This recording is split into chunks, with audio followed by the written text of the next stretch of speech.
Alright, so because you can't see the threat, you need a shield. Sound simple enough?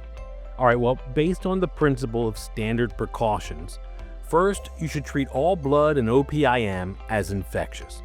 Oh, and by the way, although we typically focus on person-to-person transmission, animals can definitely be a source of infection also.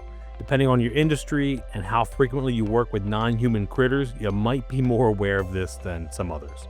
Right, so your shield then, it has 3 layers.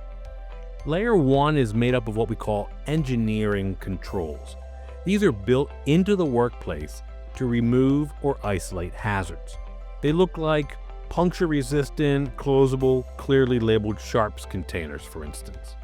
Also splash guards on equipment, and leak-proof biohazard bags and containers marked with the biohazard symbol.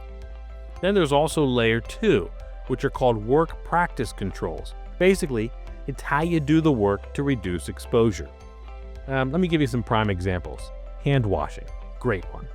Use soap and running water for at least 20 seconds after glove removal, after contact with potentially infectious materials, and before eating, drinking, or touching your face.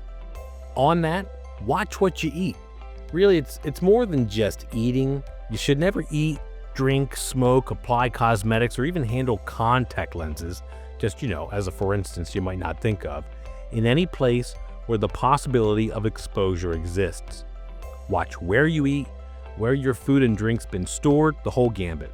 Then there's decontamination. You should remove visible material and then apply an appropriate disinfectant, like for instance 1 part bleach to 9 parts water, or an EPA registered disinfectant, okay? Let it sit for the contact time on the manufacturer's label. And then we've got handling waste, including things like sharps. Never push trash down by hand. Use tools for broken glass and place sharps in approved, designated containers immediately. Finally, we've got our shield's 3rd layer, that's PPE, personal protective equipment. Despite what people might think and how they often treat it, PPE is actually your last line of defense.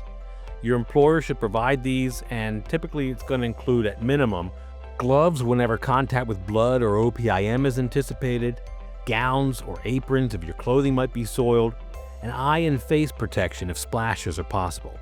Again, listen, depending on the tasks that you complete and the environment that you work in, you might need additional protective gear.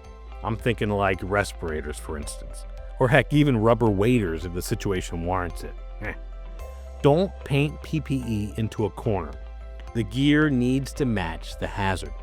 And with all that being said, don't forget that employees need to be trained on proper donning and especially removal, known as doffing, of PPE to avoid contamination.